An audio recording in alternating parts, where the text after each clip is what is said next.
अफजल हम शर्मिंदा है, तेरे कातिल जिंदा है, नारे क्यों लगते हैं? गौर से सबको बहुत हाँ, और भारत तेरे टुकड़े होंगे इंशाअल्लाह इंशाअल्लाह, ये नारे भी लगते हैं। मैं बहुत इत्मीनान से सबको सुन रहा था। मैं चाहूँगा कि मुझे भी थोड़ा धैर्य से मेरे साथी सुने जो बाकी पैनल पर हैं। देखिए, गुरदीप सप्पल जी बहुत कसीदे पढ़ रहे थे कांग्रेस के मानवाधिकार पर जो रिकॉर्ड है उसके। मैं हैरान हूँ उनके मुंह से, वो कैसे भूल जाते हैं 1984 में दिल्ली की सड़कों पर मानवाधिकार की क्या धज्जियां उड़ाई गई थी गलों में टायर डालकर, कैसे लोगों को घसीट घसीट कर मारा गया था।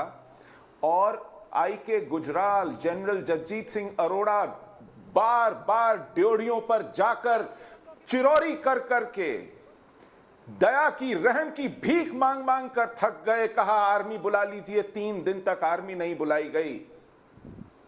ये मानवाधिकार रिपोर्ट है। और जब उनसे कहा गया कि ये कत्लो गारत क्यों होती है, तो कहा गया कि जब कोई बड़ा पेड़ गिरता है तो धरती थोड़ा बहुत कांपती है। ये मानवाधिकार के ऊपर इनका रिकॉर्ड है। और उस पर इन्होंने कितने साल किसी पर मुकदमे नहीं चलने दिए, साक्ष्य नहीं आने दिए, सजाएं नहीं होने दी। और उसके ठीक 6 साल बाद कश्मीर से हमको बेदखल किया गया। मानवाधिकार का रिकॉर्ड है। ये गठबंधन सरकार चला रहे थे कश्मीर में फारूक अब्दुल्ला के साथ, तब आतंकवादियों को छोड़ा गया, हम पर भेड़ियों की तरह छोड़ा गया। और आज तक, उसके बाद ये 10 साल तक इन्होंने सरकार चलाई, इन्होंने किसी पर मुकदमा नहीं चलाया, किसी को सजा नहीं दी, एक कमीशन तक नहीं बैठाया कि कश्मीर से लाखों लोग भाप की तरह उड़ गए घाटी में से, उनके मानवाधिकारों का क्या हुआ? ये मानवाधिकारों पर कसीदे पढ़ते हैं, डींगे हाँकते हैं, ये कहते हैं कि ये मानवाधिकारों के हामी हैं। कमाल है। और दूसरी तरफ है वामपंथ, बोलने दीजिएगा। कहता है 35 साल हमने बंगाल में राज किया, आज इनको पूरे बंगाल में एक एमएलए ढूंढने को नहीं मिलता है अपना, कोई पानी लेवा नहीं है, कोई नाम लेवा नहीं है। गुजरात के जो हालत की इन्होंने, उसी का नतीजा है ये। मारिचा झापी में मास रेप हुआ, बांतला में रेप हुआ। ये कहते हैं कि हमने राज किया है, किसानों को मारा गया, हमने बैंक में नेशनलाइजेशन किया है। बैंकों की क्या हालत है?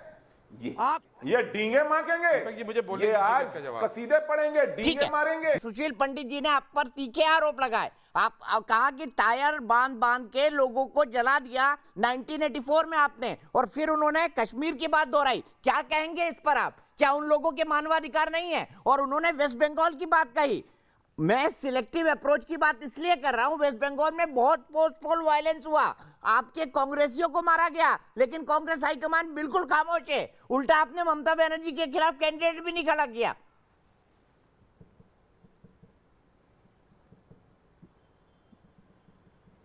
आपने इतने सारे सवाल पूछे हैं, एक एक करके जवाब लीजिए। सबसे पहले कश्मीर पर जवाब। कश्मीर में जिस दिन कश्मीरी पंडितों को वहां से भागने में मजबूर किया, वो तारीख थी 19 जनवरी 1990। केंद्र में बीजेपी द्वारा समर्थित वीपी सिंह की सरकार थी, राज्य में राष्ट्रपति शासन था, जगमोहन गवर्नर थे, जो वाजपेयी जी की सरकार में कैबिनेट मंत्री भी बने। कांग्रेस तब न स्टेट में थी न सेंटर में थी। पहली बात, आज तक बीजेपी इस झूठ को फैला रही है, आज तक ये झूठ चल रहा है कि उस समय कांग्रेस थी। बीजेपी की सरकार, समर्थित सरकार वहां थी, और जगमोहन, जिनको बीजेपी ने बाद में मंत्री भी बनाया केंद्र में, वो गवर्नर थे, उनके टाइम पे भागे। दूसरी बात, जब मनमोहन सिंह प्राइम मिनिस्टर बने तो 2 बार उन्होंने पैकेज दिया, 2004 में और 2008 में, और उसके बाद मोदी जी ने 2015 में दिया। इस बीच में 25 साल दीपक जी बीते हैं। 25 साल में 15 साल बीजेपी का शासन हुआ और 10 साल कांग्रेस लेड गवर्नमेंट थी। बीजेपी भूलती है कि वो 15 साल इस बीच में शासन कर चुके हैं। लेकिन अगर कश्मीरी पंडित वापस गए दीपक जी, तो केवल मनमोहन सिंह जी के टाइम पे 18 जनवरी 1990 तक कश्मीर में फारूक अब्दुल्ला की सरकार थी। उस फारूक अब्दुल्ला की सरकार को गठबंधन में कांग्रेस का समर्थन प्राप्त था, उसके साथ चला रहे थे। 18 जनवरी की रात तक फारूक अब्दुल्ला कश्मीर में सरकार चला रहे हैं कांग्रेस की मदद से, तो क्या वहां पर सब कुछ ठीक ठाक था कि उनके जाते ही हमको निकलना पड़ा? हमारा विस्थापन शुरू हो गया था 3 महीने पहले से, जब राजीव गांधी कश्मीर में थे, दिल्ली में शासन कर रहे थे। वीपी सिंह की सरकार आई 4 दिसंबर को 1989 को।